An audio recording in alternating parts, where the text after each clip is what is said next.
Vous venez d'entrer en première, vous avez toujours eu des résultats convenables en français, mais cette année, vous voulez passer l'étape suivante et vous voulez augmenter vos résultats parce que vous savez qu'à la fin de l'année, vous attend le bac de français. Alors, je vais vous donner un certain nombre de conseils pour pouvoir progresser de manière régulière et suivie. Premier conseil pour mieux mémoriser.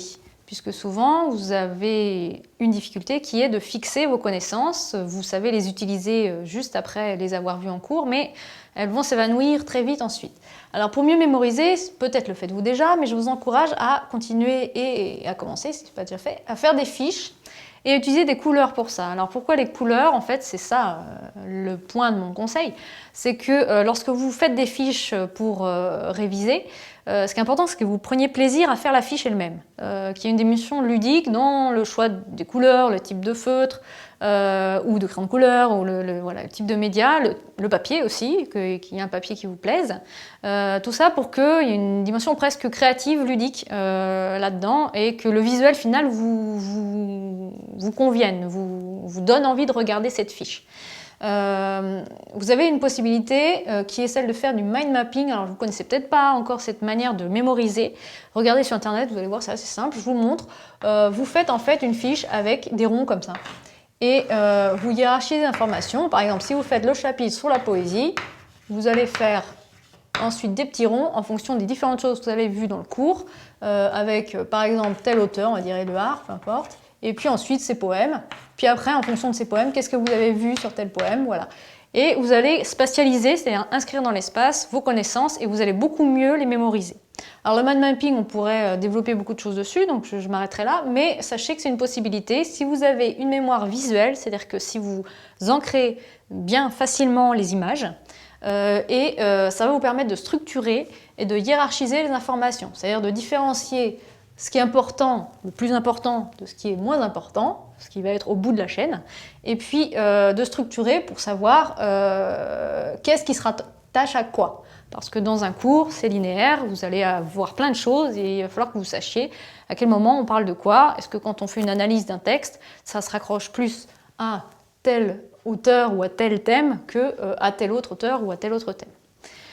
Donc ça, c'est mon conseil pour mieux mémoriser. Autre conseil, cette fois-ci, pour mieux comprendre ce que vous apprenez. Parce que pour mémoriser et pour savoir utiliser vos connaissances, il faut aussi comprendre de l'intérieur ce que vous apprenez, ce que vous étudiez. Alors pour mieux le comprendre, je vous propose deux choses. D'abord, rattachez vos connaissances à une expérience. Ça a l'air un peu abstrait et un petit peu secte ce conseil-là.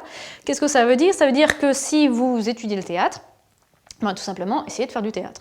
Alors, je ne vous demande pas de vous inscrire en cours des théâtres, je ne vous demande pas d'aller voir toutes les pièces de théâtre qui se donnent autour de chez vous, mais juste prenez un après-midi, puis dites-vous si le mot théâtre vous fait peur, dites-vous cinéma, et vous prenez avec votre bande d'amis un sujet, vous écrivez une petite histoire et vous tournez, et vous allez voir ce que ça veut dire d'apprendre un rôle, de le réciter, de l'interpréter, essayez de faire plusieurs interprétations du même rôle, ou alors prenez un texte que vous avez déjà fait en cours, un texte de théâtre, et puis essayez de le jouer entre vous et de le filmer, et regardez-vous, et ça va vous y divertir, vous donner une expérience inédite, et puis vous faire mieux comprendre le texte, en fait. L'air de rien, sans trop vous efforcer intellectuellement, ça va aller très vite. Autre conseil, constituez-vous un lexique. Alors là, c'est un peu plus laborieux. Vous vous achetez un petit répertoire et dès qu'il y a un mot que vous ne comprenez pas lors du cours, vous le notez. Vous n'êtes pas obligé de trouver la définition tout de suite, mais vous prenez un temps dans la semaine où vous allez chercher les définitions des mots que vous n'avez pas compris. Et puis après, vous pouvez vous efforcer de placer ce mot dans la conversation, même parfois dans une conversation qui n'a rien à voir. Vous vous dites ce soir, lors du dîner, je vais placer le mot machin. Et puis, vous allez voir que ça va être assez rigolo. Vous pouvez vous lancer des défis entre élèves aussi, en vous disant bon, bah, à la cantine, je vais sortir ce mot-là, et si je le fais, qu'est-ce qu'on parie? Alors, faites pas des paris trop audacieux, mais sachez que c'est un jeu que font les gens qui sont en grandes écoles, par exemple. Donc, eux, ils le font pendant des oraux, un peu compliqué, donc il y a plus d'enjeux, mais je vous conseille juste de le faire entre vous, déjà ce sera bien. Et pour ça, achetez un dictionnaire tout simplement, hein, parce que c'est bien de regarder sur internet, mais vous n'aurez pas le plaisir de prendre, de chercher, et trouver un dictionnaire qui vous plaît aussi visuellement. Vous allez dans une librairie, Vous regardez les différents dictionnaires, ils ne sont pas tous très chers, hein, il y en a des chers, il y en a des moins chers. Et puis regardez celui qui vous plaît, de la couverture, la manière dont c'est écrit, la police de caractère. Et puis une fois qu'il y en a un qui vous plaît, eh bien, achetez-le ou faites-le vous offrir, mais ça va devenir un outil important pour progresser en français. Et puis dernier conseil, pour mieux s'exprimer, 2 conseils par rapport aux difficultés que vous pouvez rencontrer.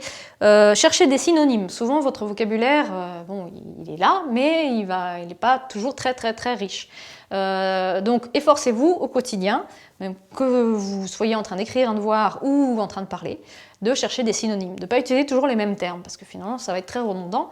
Sachez que la manière dont on distingue la littérature dite de gare, c'est-à-dire les livres les plus faciles à lire des autres livres, un peu plus élaborés, c'est le nombre de mots qui vont être utilisés. Par exemple, pour les romans harlequins, on demande aux auteurs, sur commande, d'utiliser que 200 mots. Donc, sachez, vous, avoir plus que 200 mots, je pense que vous en avez plus, et utiliser des synonymes, en chercher, en apprendre. Et puis, trouvez aussi le mot juste. Au quotidien, si vous êtes en train de parler et que vous êtes près d'un canapé, ne dites pas que c'est un fauteuil, par exemple. Ça a l'air tout bête, mais à force de faire attention à ces distinctions, vous allez faire pour l'abstraction ce que vous faites pour le concret. C'est-à-dire qu'une fois que vous allez parler d'intimité ou d'intériorité, vous allez comprendre que ce n'est pas la même chose. Et vous allez vous demander quel est le vrai mot que je veux utiliser. Tout ça va vous permettre d'être plus précis, d'être plus riche et plus développé dans votre pensée et dans votre écriture. Et cela va vous permettre de passer le cap de niveaux un peu fluctuants, des fois des bonnes notes, des fois des mauvaises notes, à vraiment des résultats consolidés et constants.